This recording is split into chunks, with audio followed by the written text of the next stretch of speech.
आप सभी को जय मसीह की। आज परमेश्वर के वचन में आप सभी का स्वागत है।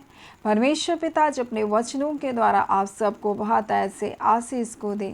आज हम लोग जकरिया के 6वें अध्याय के 9 से लेकर के हम लोग 15 तक देखेंगे और उसके 11 में इस प्रकार से लिखा है, और उसके हाथ से सोना चांदी ले और मुकुट बनाकर उसे यहोशताक के पुत्र यहोशू महायाजक के सिर पर रख और उससे यह कह, सेनाओं का यहोवा यूँ कहता है, उस पुरुष को देख जिसका नाम साख है, वह अपने स्थान में उगकर यहोवा के मंदिर को बनाएगा। और यहाँ पर यहोशू महायाजक के राज्य अभिषेक के बारे में परमेश्वर अपने वचन को यहाँ जकरिया को दे रहा है और बोल रहा है कि तू जा करके, बोलता है, उन लोगों के हाथ से जो बंधुआई में से छूट कर आए, हेल्दै तोबिया और यदयाह से, बोलता है, कुछ ले, और उस दिन तू सपन्या के पुत्र योशिय्याह के घर में जाकर, जिसमें वे बेबीलोन से आकर के उतरे हैं बोल रहा है, उनके हाथ से सोना और चांदी ले और वो उस मुकुट को बनाकर यहोशताक के पुत्र यहोशू महायाजक के सिर पर रख। और यहाँ राज्य अभिषेक के बारे में बता रहा है। ये महायाजक है लेकिन इसका राज्य अभिषेक किया जा रहा है, यानी कि राजा बनने के लिए अभिषेक किया जा रहा है। और यहाँ इस बात को बताता है, यहोशू का राज्य अभिषेक दरअसल मसीह अर्थात साख के राज्य अभिषेक को दिखाता है। अब ये साख के बारे में अगर हम देखना चाहें तो यशायाह 11 उसका 1 में इस प्रकार से लिखा, तब यशायाह के ठूंठ में से एक डाली फूट निकलेगी और उसकी जड़ में से एक साख निकलकर फलवंत होगी बोल रहा है। और यशायाह में हम लोग देखते हैं इसी बात को परमेश्वर का वचन बता रहा है, और यहोवा का आत्मा बुद्धि और समझ का आत्मा और युक्ति और पराक्रम का आत्मा और ज्ञान और यहोवा के भय का आत्मा उस पर ठहरा रहेगा। और बोलता है उसको यहोवा का भय सुगंध सा भाएगा। वह मुँह देखा न्याय ना करेगा, ना अपने कानों में सुनने के अनुसार निर्णय करेगा, परंतु वह कंगाल का न्याय धर्म के अनुसार। और हम लोग जकरिया के पुस्तक में इस बात को देख रहे थे, उसके न्याय के बारे में हम लोग इस बात को देख रहे थे, यीशु मसीह के बारे में।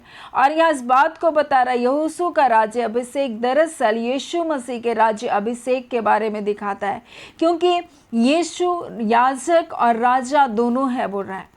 और यहाँ पर वो पहले तो याजक के कार्य को मनुष्य जाति के लिए किया, वो हमारे पापों के लिए क्या बलिदान को उसने चढ़ाया, और उसने उस लहू को लेकर के पिता के सामने क्या किया, हमारे लिए क्या किया, बलिदान के स्वरूप उसने अर्पण किया। उसने अपने लहू को परमेश्वर के सामने चढ़ाया और फिर वो राजा बन करके हमारे लिए राज्य करेगा। इस प्रकार से प्रकाशित वाक्य 17 उसका 14 में लिखा है, ये मेमने से लड़ेंगे और मेमना उन पर जय पाएगा, क्योंकि वह प्रभुओं का प्रभु और राजाओं का राजा है।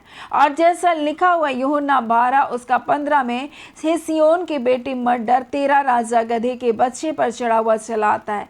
यानी कि यीशु मसीह के बारे में बता रहे कि वो पहले याजक होगा, फिर वो राजा होगा। और यहाँ पर यहोशू महायाजक का हम देखते हैं राज्य अभिषेक किया जा रहा है। इस बात को दर्शाया जा रहा है कि वो पहले याजक होगा और फिर वो महायाजक होगा, जैसे मिल्किसिदक के रूप में, जिसके बारे में ये लिखा है, यहोवा ने शपथ खाई वो ना पछताएगा और तू मिल्किसिदक की रीति पर सदा का याजक होगा। और मिल्किसिदक कौन था? शालूम का राजा था। और इस बात को बता रहा है कि उसी प्रकार से यीशु मसीह भी होगा, वो पहले याजक के कार्य को करेगा और फिर वो राजा के रूप में न्याय को करेगा करके बता रहा है। और इसी बात को यहाँ पर लिखा हुआ है जकरिया हम लोग 6 उसका हम लोग देख रहे थे कि उसके हाथ से सोना और चांदी ले और मुकुट बनाकर यहोशताक के पुत्र यहोशू महायाजक के सिर पर रख। और ये सोना और चांदी किस बात को दिखा रहा है? सोना अगर हम देखते हैं तो परमेश्वर के वचन में ये धार्मिकता को दिखा रहा है। चांदी अगर हम देखते हैं ये छुटकारे को दिखा रहा है, यानी कि यीशु मसीह हमारी धार्मिकता बन करके आया। और जैसा पहला यूहन्ना 2 उसका 1 और 2 उसका 29 में लिखा हुआ धार्मिक है लिखा है, और धार्मिक यीशु मसीह है, यानी कि वो सोना जो दिखा रहा है वो धार्मिकता को दिखा रहा है, और चांदी जो दे रहा है छुटकारा कर रहा है, यानी यीशु मसीह हमारे पापों से हमारा छुटकारा को करेगा, इस बात को बता रहा है। यानी कि वो हमारा उद्धारकर्ता बन के आया, वो हमारी धार्मिकता बनकर आया, हमारे पापों के लिए उसने स्वयं का बलिदान को दिया, हमें गुनाहों से मुक्ति दिलाने के लिए यीशु मसीह आया। परंतु वो राजाओं का राजा और प्रभुओं का प्रभु है, क्योंकि वो मेमने से लड़ेंगे, यानी शैतान मेमने से तो लड़ेगा परंतु मेमना उन पर जय पाएगा, और वो प्रभुओं का प्रभु और राजाओं का राजा है करके बता रहा है। और इसी बात को यहाँ पर बताया जा रहा है कि बोलता है एक साख, बोलता है जिस पर एक साख होगा और वह अपने स्थान पर उगकर यहोवा के भवन को बनाएगा। कौन से भवन को बनाएगा?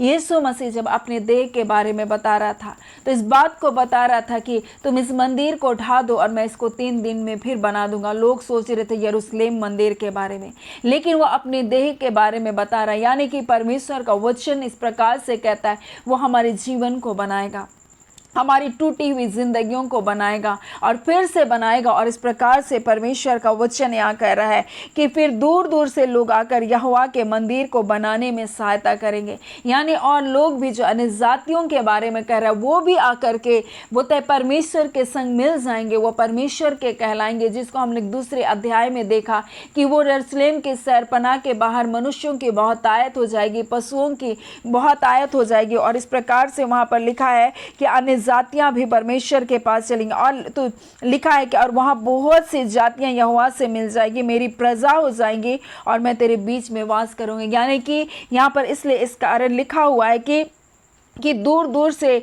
लोग आकर यहोवा के मंदिर को बनाने में सहायता करेंगे। और तुम जानोगे कि सेनाओं के यहोवा ने मुझे तुम्हारे पास भेजा, और तुम मन लगाकर अपने परमेश्वर यहोवा की आज्ञा का पालन करो तो यह बात पूरी होगी, बोल रहा है।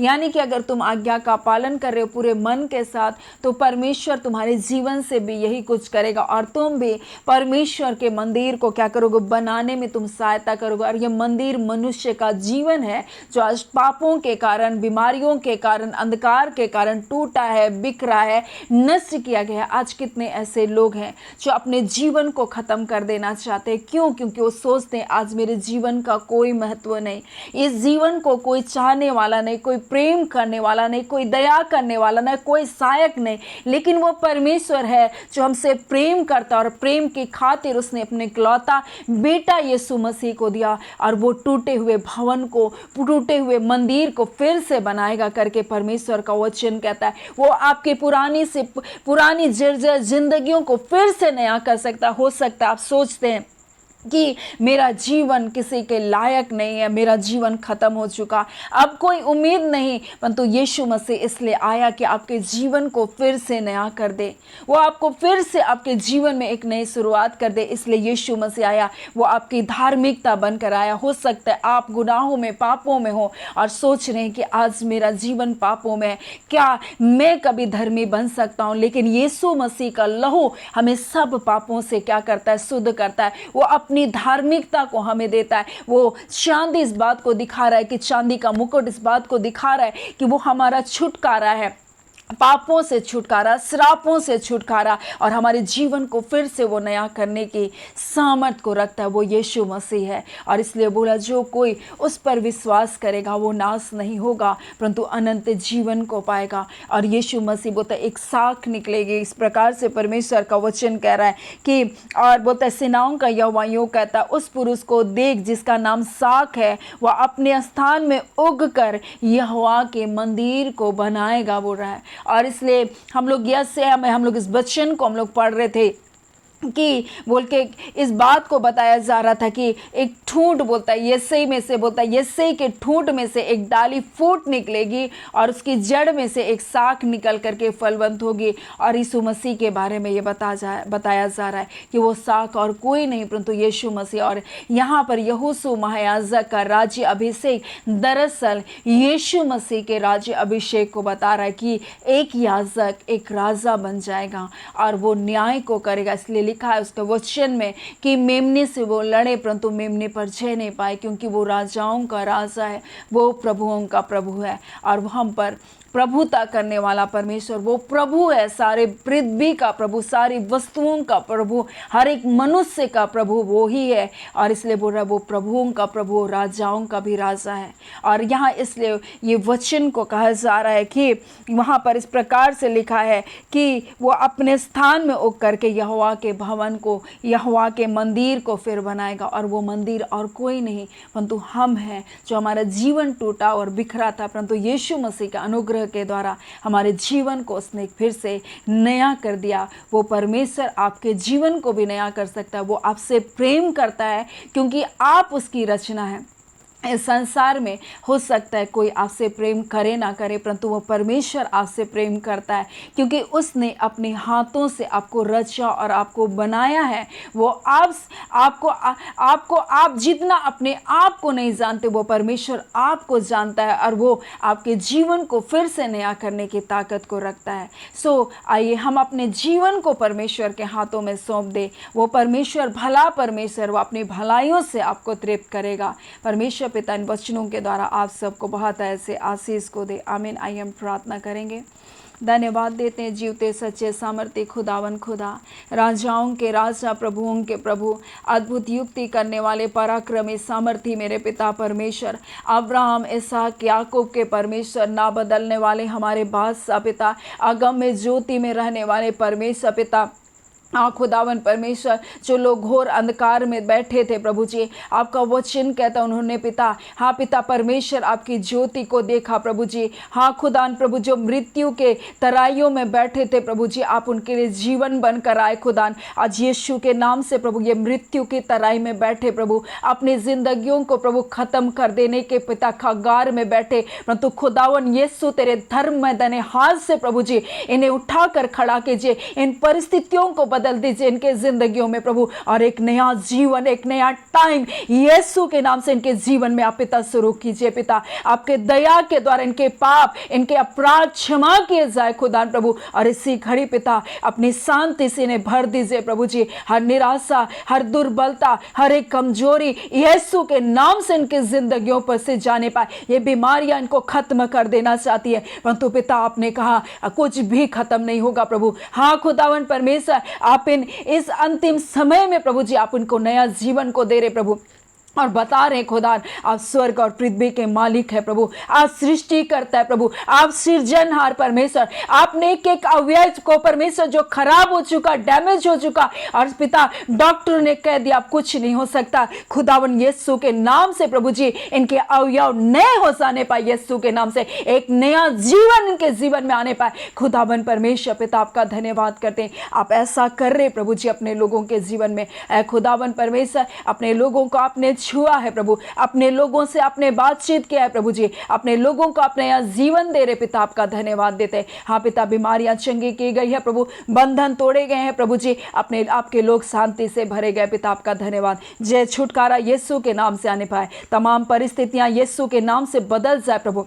आप पिता इनके अंदर से डर और भय निकल जाने पाए, बीमारियों का डर, लोगों का डर यीशु के नाम से निकल जाने पाए। खुदावन ये आपकी दृष्टि में अनमोल है खुदान। हाँ खुदान, संसार इनको पिता परमेश्वर का मोल नहीं जानता हो सकता है, परंतु आपने रचा बनाया प्रभु, ये बेकार नहीं हो सकते खुदान प्रभु। आप खुदावन इनके जीवन को बेशकीमती जानते हैं प्रभु जी, इसलिए खुदान आप स्वर्ग को छोड़कर पिता पृथ्वी पर आए, आप मनुष्य बने प्रभु। आपने हमारे लिए कोड़े की को सहा प्रभु जी, आपने क्रूस की दर्दनाक पीड़ा को सहा प्रभु, इसलिए पिता के हम बचाए जाए प्रभु। आज ये प्रेम पिता इन बातों को प्रभु जानने पाए कि आप इनके लिए आए प्रभु जी, आप इनसे प्रेम करते पिता, अपने लोगों की चिंता कर रहे प्रभु, उनकी देखभाल कर रहे। आप कहते अपने सारे बोझ, अपनी सारी चिंता को मुझ पर डाल दे, मुझको तेरा ध्यान है प्रभु जी। आप कह रहे मुझको तेरा ध्यान है प्रभु जी। ओ खुदावन परमेश्वर, आपका धन्यवाद करते हैं, आप इनकी चिंता कर, इनके बोझ को उठा रहे प्रभु,